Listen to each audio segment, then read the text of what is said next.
We're popping next door for the redemption of a rogue, and we're feeling guilty because it's finally time to die. I'm Van Connor. And I'm Becks Perfect, and this is Off Screen, your 7-day guide to everything movies. Boom!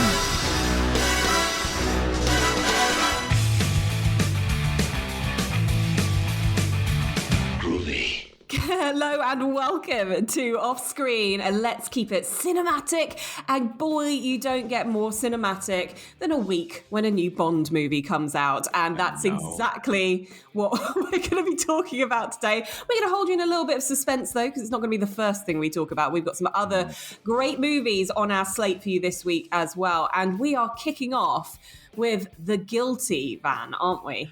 Yeah, so this is a remake of, a film called The Guilty. This was a Danish film from about 3 years ago that did get, it was pretty buzzy for a foreign language thriller at the time. And the story is you've got a disgraced copper who's been sort of demoted, pending investigation. He's working in the call center, effectively. Although, I don't know how small American emergency services call centers are, because there seems to be 3 guys manning the phone, which is the most... Yeah, but a giant room. Yeah, big room, 3 guys. Yeah. Literally 3 guys and a supervisor. That's emergency services in LA during an apocalyptic wildfire as well. So Jake Gyllenhaal's the demoted copper in this case. He receives an emergency call from a woman who claims to be in the process of being kidnapped. She's in the trunk of the car, has gotten her phone. I think she's in the back of the car. She's been told she can call a kid, and she phones 911 instead. And Jake Gyllenhaal's the operator who, against all the odds and using only the power of his mind and research and this telephone, must find a way to save the day. 911, what is the address of your emergency? I just want to talk to you. Okay, I'm hanging up. I'm just out for a drive, sweetie, okay? Is there someone with you? Uh-huh. Does the person you're with know you called us? No. What do they think you called? Your child? Yes, sweetie. Does the person you're with have a weapon? Yes. I need the color of the car, okay? When I say the right one, say it's fine. Red? White? It's fine. Is it a car? No, man. What? No, just yes or no. Just yes or no answers, Emily. I'm sorry, I have to hang up. Give me the phone right now. I'm gonna die. Do you know what? There was a film with Halle Berry a few years ago. I can't remember what it was called. Do you know what it was? The Call. I remember The Call. The Call was it was because WWE Studios bought it and distributed it. That's why I remember it, because weirdly it's a Halle Berry movie distributed by World Wrestling Entertainment, which is bonkers. Sorry, continue. Yeah, so it's a very similar premise. She plays this emergency service operator and deals with certain issues that arise. And similar kind of setup, isn't it? Yeah, absolutely. And the thing that you need to remember about The Guilty is that it's pretty much Jake Gyllenhaal as a one-hander in an office, right? So if you're expecting, from what you've just heard from that clip, lots of car chases, the views of, a girl in a trunk, all that kind of stuff, you're not going to get it, are you? You are, though, in a sense that you wouldn't quite expect now. And it works quite well as a sort of a radio play. It's like watching Jake Gyllenhaal listening to a radio play and him sort of acting his response. And it works quite well because there are action sequences that take place on the other end of the phone, for instance, that we hear, and there is that confusion and there is that terror of the uncertainty of knowing what's going on. And he sells it really well. It's also worth mentioning as well. I can't figure out why this is the case, but Jake Gyllenhaal is cut in this movie like Southpaw style. Like, that dude is shredded in this movie. Good for him. He's been using COVID well. He's been training for another boxing movie, hasn't he? Clearly. This kind of format can work because is it the Tom Hardy movie Lock? Is it Lock? Lock. Yeah, that was the Stephen Knight one. Yeah. Yeah, where he was in a car. That's all you're watching is just him talking and on a phone call throughout the whole, film. And yet somehow it's incredibly engaging. And I think it kind of works well here as you're watching.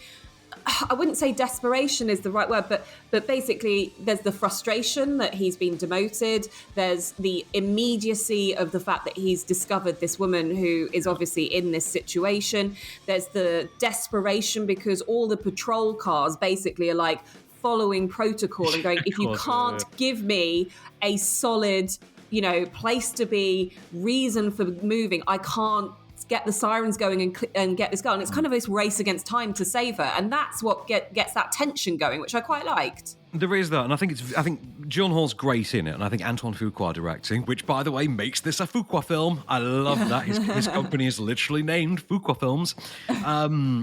I think his very assured, reliable, steady, but quite energetic direction does work a treat here. He knows how to ratchet up tension, and it works with this sort of high-concept thriller. It's a high-concept bottle thriller, really. I will say, I think there is a very... And I hope this is because the film was locked a long time ago. I made that joke about, COVID. He's used his COVID wisely. I think this was done before COVID, possibly. I'd have to check. But there is a decision made as regards the adaptation of this movie, and specifically a change in the ending that seems, after the last year of real world events, to be obscenely tone deaf, I think. Yeah, and do you know what? This movie is probably not going to set your world on fire. I think there's a fire in it, though, isn't there? There is a massive fire in it. There's a huge wildfire in LA in it, but it might not set your world on fire. I mean, it was on limited theatrical release. It's now going through to streaming on Netflix. It's Netflix today, but there's been some limited showings. In your Curzons and your picture houses and things like that. Which might be because they're looking for that little run for awards, maybe for Gyllenhaal. Who knows? But ultimately, I'm not sure it's strong enough for that. But if you're liking a good, easy thriller to watch, and obviously if you're into Jake Gyllenhaal, you're going to see him for 145 minutes or 130 minutes on your screen. I think it's quite tight because it's like real time, because it is about the 90-minute mark. Let me just go on to something really quickly. Let me go something real quickly then, because we've only got about 2.5 minutes for this, and I don't want to do a disservice to this film, which I think just deserves all the praise in the world. This is another one that's like 90 minutes odd, and is actually kind of a real-time thing as well. So, directed by, in his directorial debut, Daniel Bruhl. So, Spanish-German thesp Daniel Bruhl, the man who became a meme this year for his sexy disco dancing in Falcon and the Winter Soldier.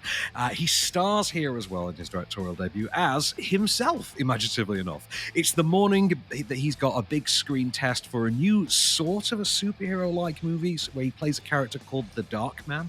Not Sam Raimi's Darkman, presumably. But this all plays as a sort of a Birdman-like dramedy, a meta-dramedy. And he wants to read the single page of lines that they've allowed him to have from the secretive script. And in order to find peace and quiet, he goes into his local Berlin bar, because he lives in Berlin, goes to the local bar as he waits for a cab to take him to the airport. And he's got like an hour to kill. He's trying to go through his lines. He's having some charming, working his charm on the landlady, etc. Then he meets a guy who claims to live next door to him, an old man named Bruno. And Bruno says, "I'm your neighbor. Do you know what your wife gets up to when you're not around? Do you know what your nanny gets up to when you're not around? Do you know?" And this guy, over the course of the next hour and a half, and bear in mind, Daniel Bruhl's done everything in this movie except write it, and I have to believe he had a hand in that as well. For the next hour and a half, Daniel Bruhl's entire life is utterly dismantled by this man. To the absolutely absurd extreme, and you know this for a fact, that I text you about 45 minutes into this movie going, "You've got to watch this. I'm halfway through this, and I'm honestly unsure if they're not going to have to drop some sort of supernatural reveal to just explain some of this away." Because it gets to a stage where, is he meant to be the devil? Is this the devil and Daniel Bruhl? Is that what's happening? It's fantastic. It's literally two German men sat around a table having a conversation that's subtitled for an hour and a half, and it's absolutely brilliant. It is so well acted. It's so well. They use all of this bar. Every corner of this bar gets brought out and used for some sort of grand set. It's great. I loved it. I think this is honestly. Yeah. Would it work as a stage play? I think it would, and I wouldn't be surprised to see if find out that it had began life as a stage play at the very least. But the way it has been brought to life, because obviously they do go outside of the bar and come back kind of thing, I think is really, really well done. I cannot recommend this highly enough. Like I say to you, you said you didn't think you'd have time to watch it, and as I said to you, and I'll say it again, watch this for your own enjoyment, Bex. This is absolutely... And if nothing else, you're going to come away from this going, if I didn't before, I now love Daniel Bruhl. This is Daniel Bruhl's Birdman. As I said before, this is Bruhl Man.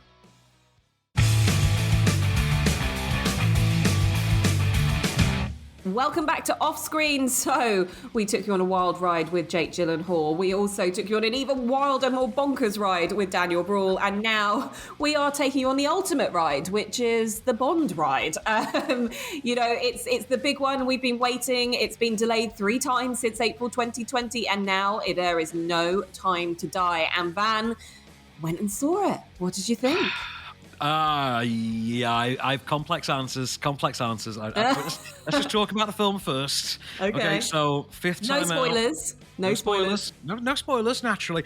And you know what? It is strange to me that it's a symptom of the Daniel Craig era that you can say that about a Bond film, because that used to be the thing that you couldn't spoil a Bond film. That was kind of the charm of them. But anyway, so fifth and final time out of the gate for Daniel Craig as James Bond. This time, following yet another retirement from the Secret Service, which I think is now the 3rd. Is that his 3rd time in retirement since he was a rookie? He just tries to leave and just doesn't ever manage he lives so hard. He needs so many holidays. Anyway, so 3rd time out of retirement for James Bond in the 5th movie since he was a rookie agent. And this time he's asked by Felix Leiter, Jeffrey Wright, his trusted friend who he met for that hour in the casino 15 years ago, to go on a mission to protect a scientist. And yeah, because he's the only person he can trust based on that hour in that casino they spent 15 years ago. And he goes and meets the scientist, and this all brings him into the crosshairs of Rami Malek, who I think is meant to be in his late 50s, early 60s, if you believe the continuity of this one film. And he's Lucifer Savin, I think his name. It's spelt funny in Russian, but I think it's Lucifer Savin, a man with a sort of plaster mask over his face who has this special weapon, we shall say, that has unique ties to Bond and everything that he holds dear, which, wouldn't you know it, threatens the world. And in the midst of all this, you've got Bond himself as well, who has to contend with the fact that he's been replaced this time. Because unlike the last few times he retires, this time they haven't actually just gone and kept his desk empty. They've actually gone and, promoted a new 007, who's Lashana Lynch. So James Bond comes back, but he's no longer 007. He's literally, as they say at one point, 00 nothing. Here's him and Lashana, the way cooler 007. You seem like a man who's gagging for some action, Mr. Bond. Shall we cut to the chase? I'm here as a professional courtesy. Well, you're not very courteous, are you? You've broken my car. It's Commander Bond. You know that. 00? 2 years.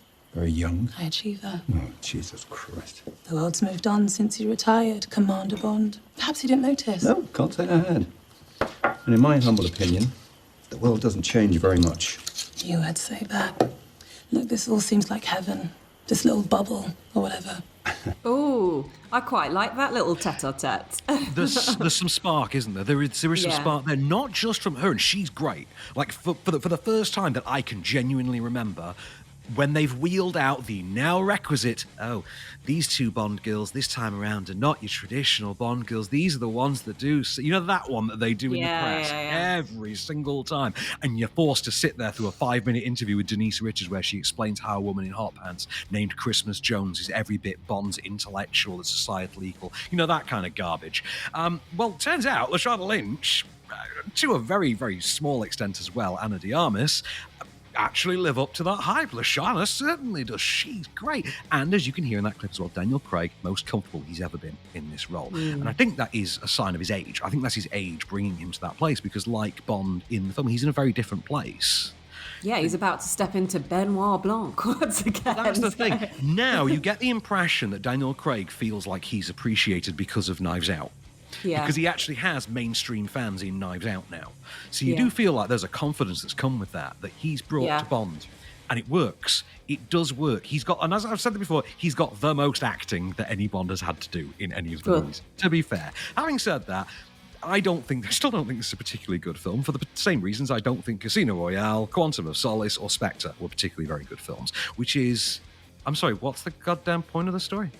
What am I watching? Hang on, you've got a beginning, there's a faint hint of a middle, there's not really an end, there's just some stuff happens, but because it's shot for IMAX, we have to laud it. Okay, cool. Oh, interesting. Go ahead. You've then also got a script that insists on reminding you that a better Bond movie exists. And I don't mean in that almost incidental Tomorrow Never Dies, The Spy Who Loved Me way, where we didn't realize we just remade the movie. We're sorry. What they do here is constantly refer to On Her Majesty's Secret Service. And I mean, the score starts playing We Have All the Time in the World. Bond himself says, we have all the time in the world. The movie includes, at one point, the song from On Her Majesty's Secret Service, We Have All the Time in the World. I'm willing to bet if anyone asked anyone what the time was at any given point in the movie, the screenwriting on this is so ramshackingly lazy that they would have gone, it's all the time in the world. Why they do this, I couldn't tell you, because the continuity on this is written in such a very specific way as Daniel Craig is the only Bond that ever existed. And then there are all these weird Easter eggs, like Bernard Lee gets dropped in there. Judi Dench you can understand because she's been in Daniel Craig movies. Bernard Lee, who hasn't been M since Timothy Dalton, apparently exists as part of it. And you're watching all this thinking, why are you doing this? You are literally you're creating the RoboCop problem for yourself. You are placating an audience that mentally is not here. Even if they have actually shown up, mentally, they're not watching your movie. They're not watching a Bond movie, they're watching your movie. Your movie isn't their Bond movie.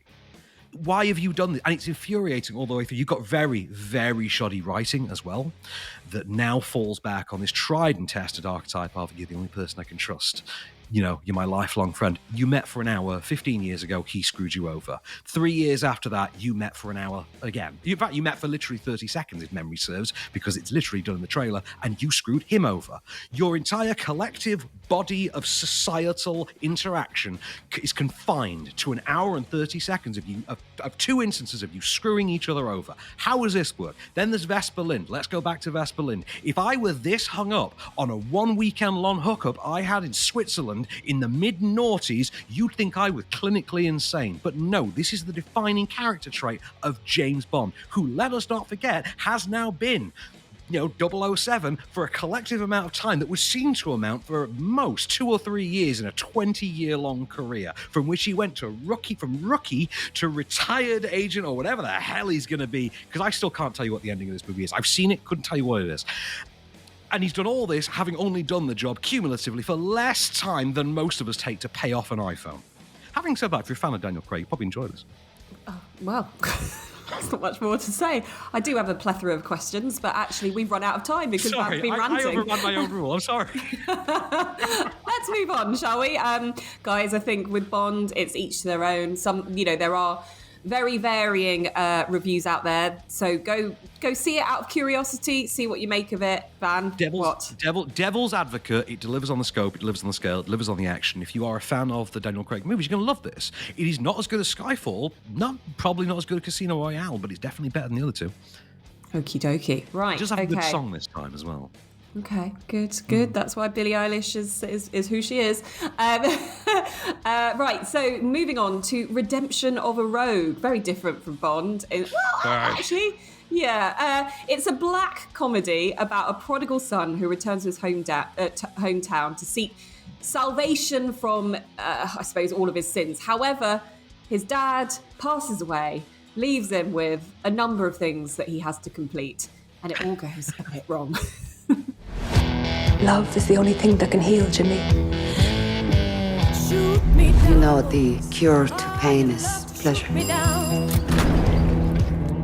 Jimmy, we believe that the strange phenomenon top situation is linked to you having your dead father in your freezer. Our town is dying. You need to bury him and end this plague once and for all. So this is good fun, right? It's very different to what we've just been talking about. It is good fun. I want to focus on the way it's shot and because I think that's the most exciting thing about this in a way. It's a really good looking film, isn't it? Doesn't it have something that it looks like an expensive, like Edgar Wright thing at times, isn't it? Well, it also very much, you can see those kind of quips back to like Lock, Stock and Snatch and the Guy Ritchie sort of hand in terms of shots. But I quite liked that because, I mean, it's not just Guy Ritchie that can do that kind of stuff. Oh, no, but, of course. But when you're talking about a rogue, a ruffian who comes back and, they're taking the mick out themselves. Like, there's things like a suitcase that he's holding or something has some lettering on it, and then it like falls down and reveals like sinner, or I can't remember what it says, but it's just little quite clever little things. It's a quirky little movie. It's an Irish movie, as you probably couldn't tell from the clip, but Aaron Monaghan and Aisling O'Mara are the leads in this, and I think they kind of play things really well. Did you enjoy it, man? They do work. I mean, I think the film is a sum of some really good parts, but it doesn't quite come together with those parts. Yeah. I mean, the individual components, like you point out about the visuals and things like that, I think the individual components are great. I think this does play like what would happen if you try to get Guy Ritchie to direct an episode of Ballykiss Angel. Yeah. It's like Guy Ritchie's Father Ted. Guy Ritchie's Father Ted is literally what would come out as this movie. If you said, I hear you're a director now, Father, I think you would get this. Yeah, no, I'm with you. And there's, and that's what, there are certain parts in this that you will chuckle at and find, and it is a black comedy, and I think it plays that route really well. I mean, if you look at Aaron Monaghan in real life, he's not the ruffian and the rogue that he is portrayed on screen. Man, isn't he? Yeah, exactly. And I think, this is a good transformation for him. I think the writer, Philip Doherty, and he's also directs it, actually, has done a really, really good job in terms of bringing this together for the budget that they most likely have. And I think that's the bit that needs to be commended on this. But ultimately, this is a movie that will give you a few tweaks and quirks and things that you might enjoy because of the aesthetic of it. It's an easygoing movie. It's an hour and a half long. Something you might enjoy if you're looking for something different.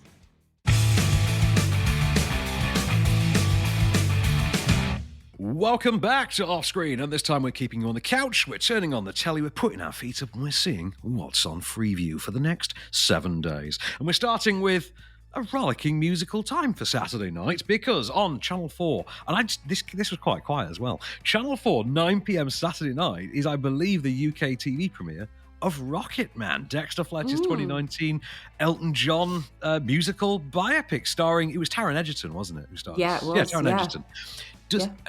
Try and jog my memory for me. He does the singing, doesn't he, in this? That's the whole thing. Oh, I thought you were going to go, try and jog my memory. He plays Elton John, right? Well, it's probably Richard Madden. I'm not going to get the two confused in this one. That's what it is. I do think he does the songs, but obviously, yeah, I think he does in this. And he's very good. He's very good. It's on Channel 4 at 9 o'clock on Saturday. I am not a massive fan of Rocket Man, I have to be honest, but I do appreciate it. I think it is quite a self-indulgent, self-funded homage to myself. I've got the biggest ego in the world.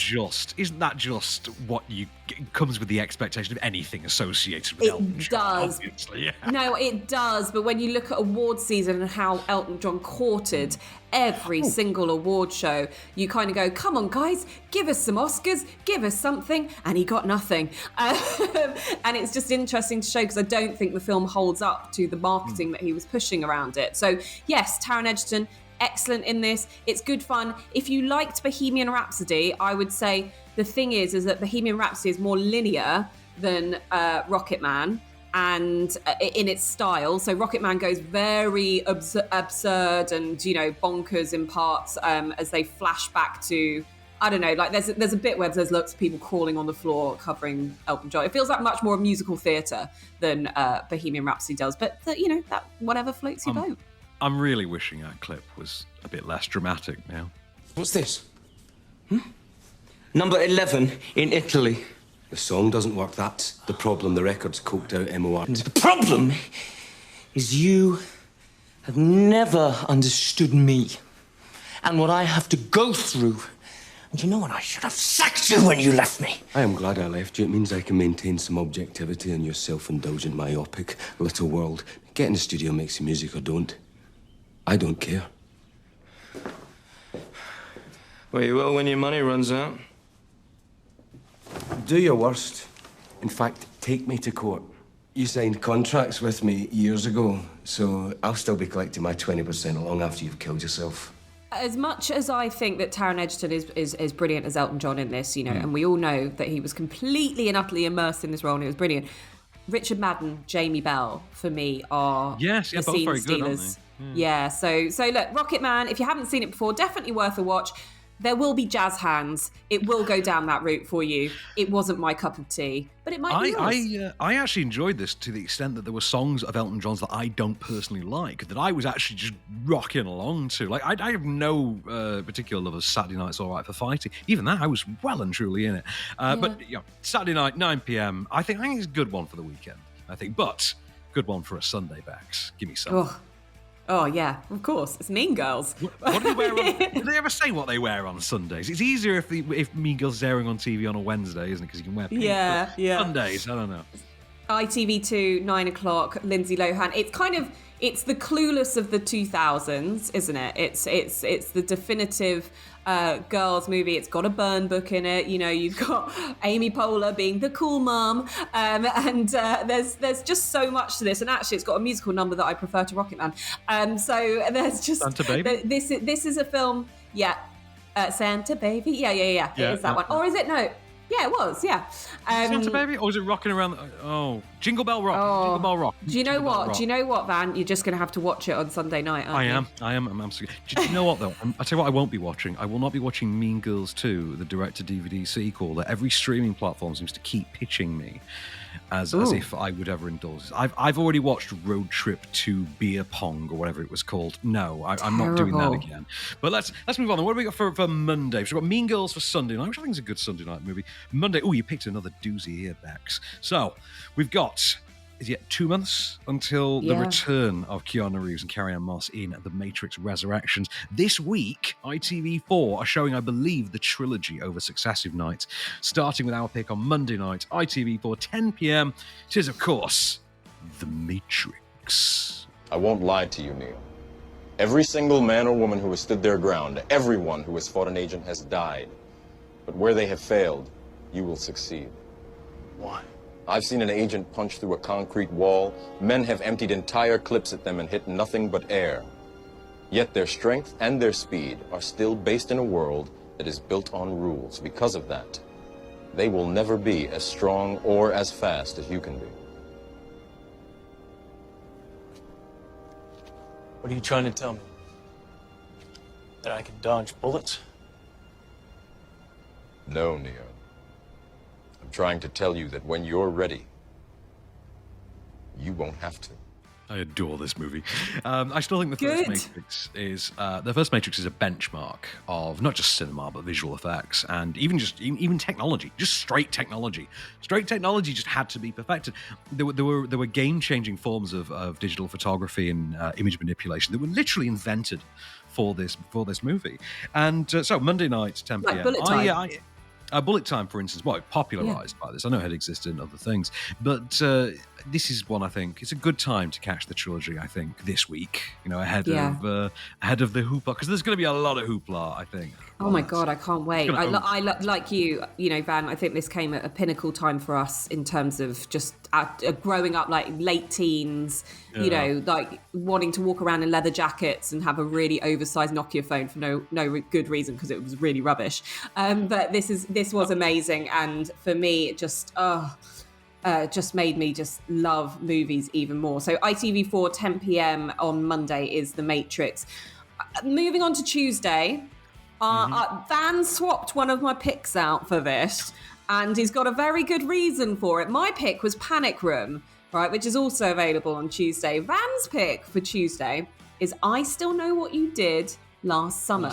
Okay, first of all, my justification was that we had done Panic Room, I think, twice in the time since we'd talked about Good. this. So I thought fair enough. Okay, so I Still Know What You Did Last Summer. I think this is 1998, 99 perhaps, sequel to I Know What You Did Last Summer, which was, of course, one of the front runners of the late 90s teen slasher boom, which of course began with Scream. Now this is all coming to a head because this is the 25th anniversary this year of Scream, so we're going to start to see a lot of legacy pieces written on the teen slasher genre revival of the late 90s.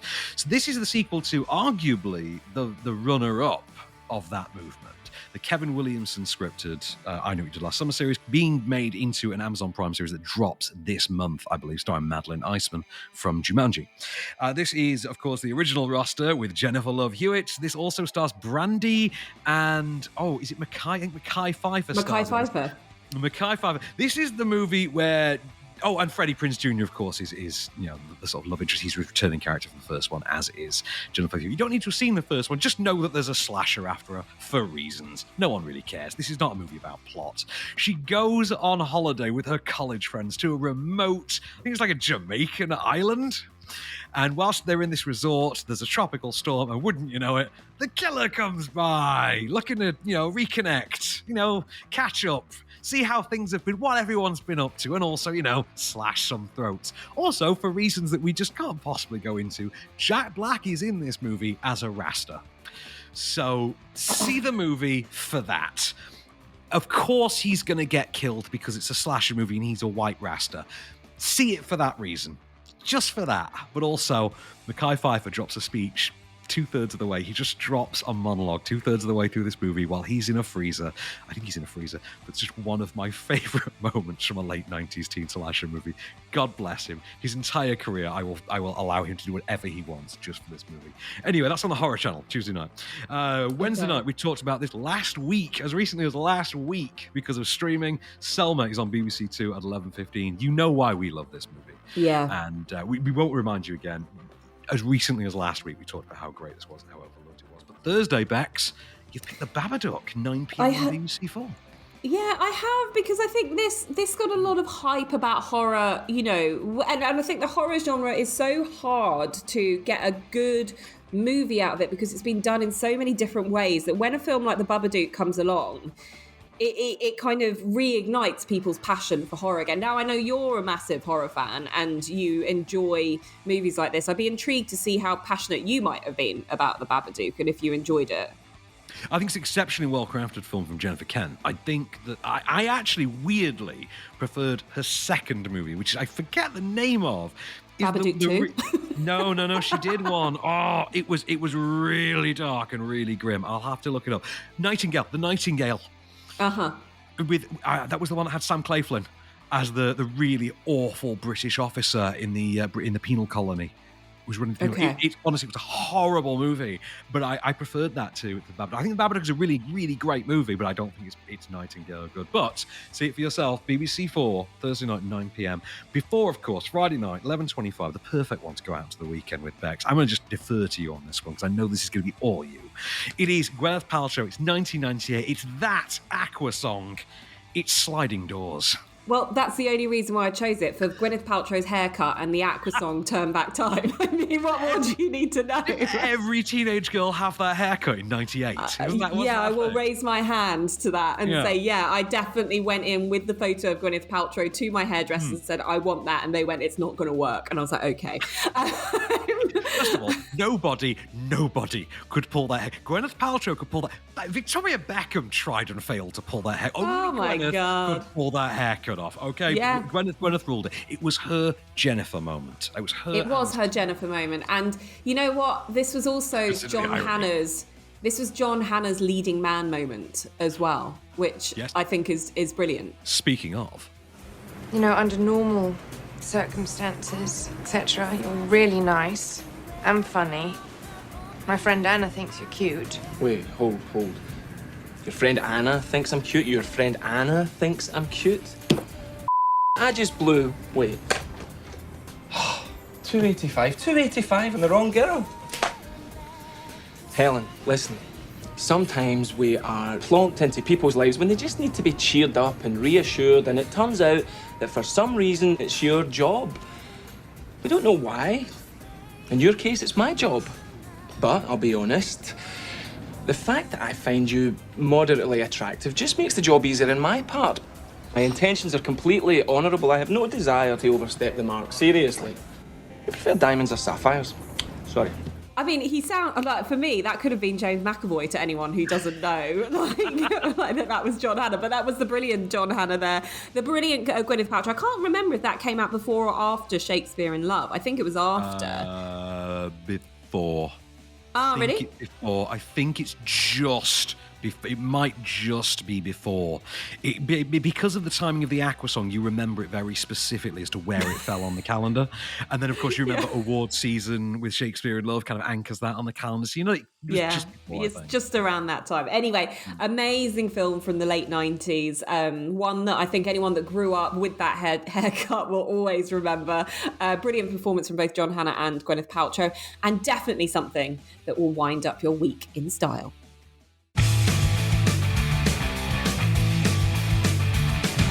Welcome back for one last ride off screen. We're taking you down the DVD and Blu-ray aisle. Now, obviously, these films I think are out on digital usually as well the same day, if not earlier. So, we should put that up as a caveat. And this week, well, wouldn't you know it, Bex? You have weeks and weeks where they release exactly naff all, and then you have a week where they dump everything out. So this coming Monday, which I think is the 4th of October, we have 4 big movies coming to DVD, which are going to be 4 on the 4th, 4 for 4 in 10. Yeah. So we've got Freaky, which is of course its own thing, which is like a horror movie inverse of Freaky Friday. We've got 2 from Disney in Free Guy and Jungle Cruise, and we've got one of my favorite movies of the year so far, Nicolas Cage in Pig. But let's talk about these. Let's start them in order. Let's talk about Freaky first. We've got a clip for Freaky, but let's just talk about it real quick. This was Vince Vaughn and what was her name? Catherine Newton, I want to say. Yes, I think it is Catherine Newton, and this is basically the body swap Freaky Friday movie brought forward for 2021, 2020. I can't remember when it was made, but it's come out in 2021. It was good, and it follows on from. Is it from the makers of Happy Death Day? It's the same guy. It's Christopher Landon, I think, who made both the Happy Death Day movies. Yeah, but so that was... what horror twist can we put on this classic? In the same way that, the Happy Death Day had been what horror twist can we put on on Groundhog Day, this is what horror twist can we put on Freaky Friday. Yeah. So, which is a good enough idea, but of course, go on. It's good fun, isn't it? And it's I actually don't think it's as strong as Happy Death Day, but I think the concept of it is really fun. And I think it's like, if you've got a friend or a husband, in my case, that gets really scared from horror movies, this is a good happy medium because it's just as funny as it is scary. Guys, he's here somewhere. And he's wearing my body and he's wearing my face. He's like a wolf in sheep's clothing. And if we don't capture him first, God knows how many people he's gonna kill. Whoa. What am I wearing? I'm actually really liking this for you. Stop right there.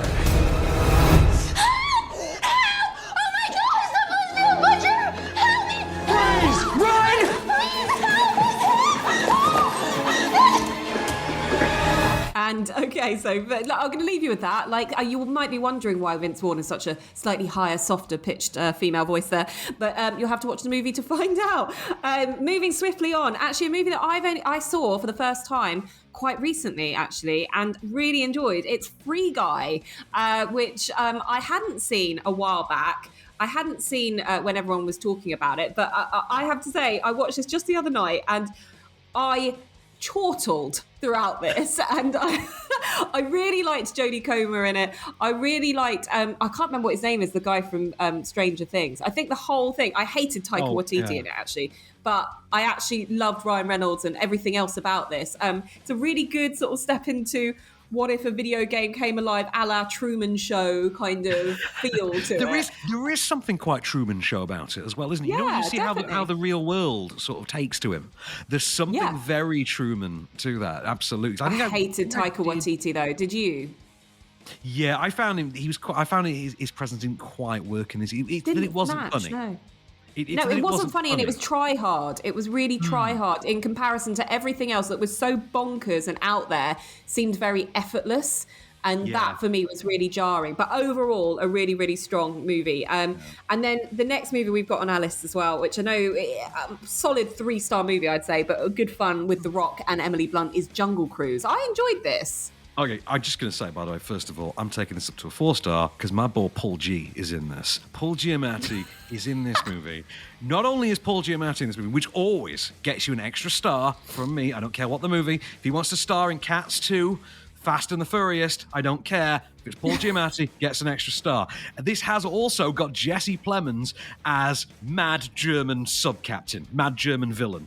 I'm just mad German Jesse Plemons, I'm in.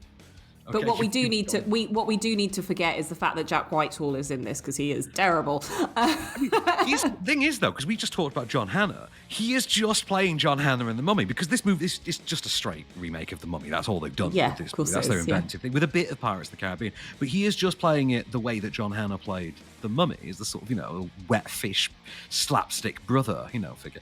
I think it's a good ride. I think it's something that you would, if you want a family film for the weekend, pick this up on DVD or Blu-ray. I love that you called it a good ride, because that's what it was, right? It was a good ride, yeah. Look, if you're going to start making movies out of every bloody Disney theme park ride, if this is the lowest they're going to go, then great.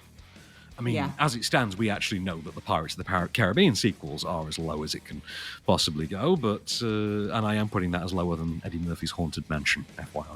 But Jungle Cruise, I think, is worth checking out. But you know what's very much worth checking out is Nicolas Cage in Pig, which is out. And oh my God, I adore this movie. It's so good. I don't want to tell you anything about it, because the less you know, the better. I can tell you, this is Nicolas Cage like you've never seen him before. He gets everything in this movie. He is perfect Cage.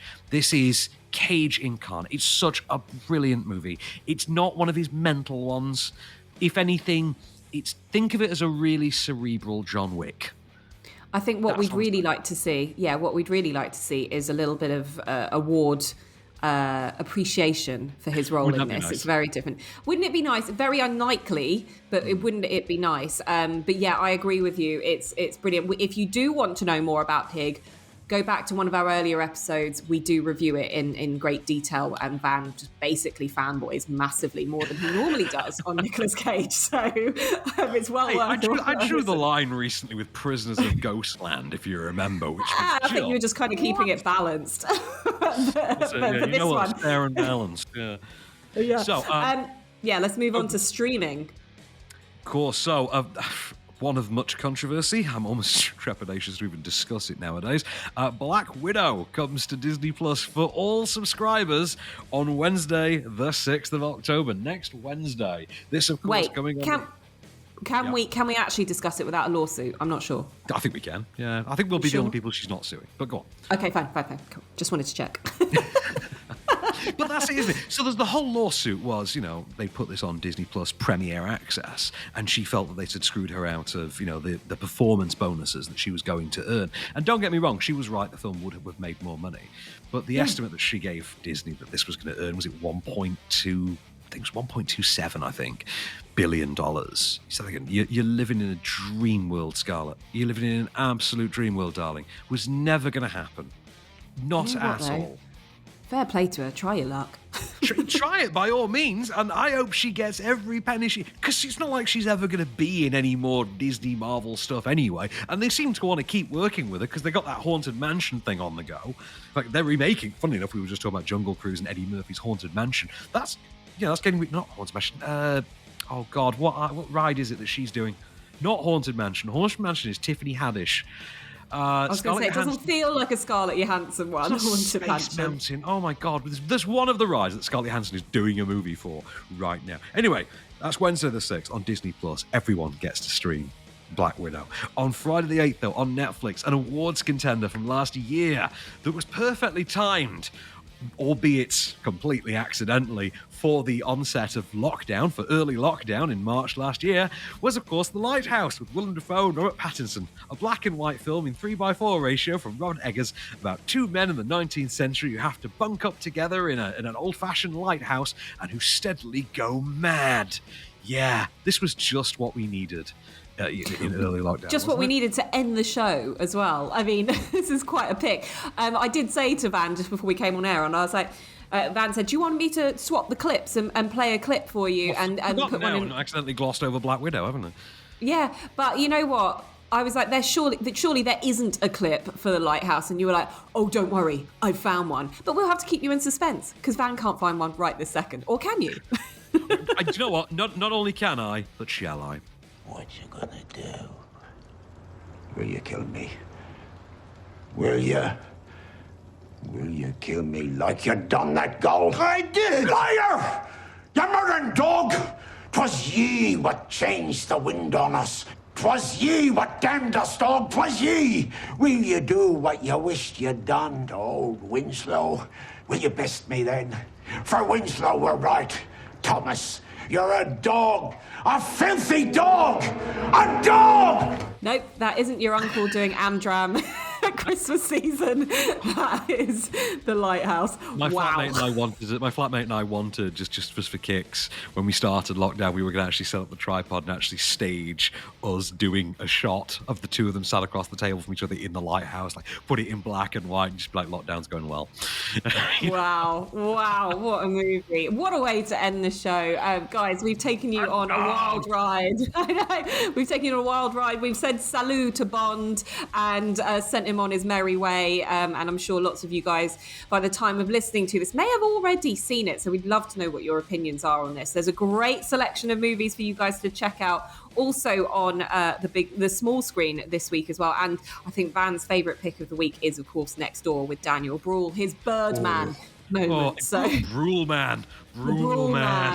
You thought his dancing in Falcon and the Winter Soldier was infectious. You ain't caught nothing yet. You need to catch this. Oh, big time. Okay, but we'll leave you with this and all of this fantastic selection. We will, of course, be back with you next Friday as well. But for now, I've been Becks Perfect. I've been Van Connor, and we shall return.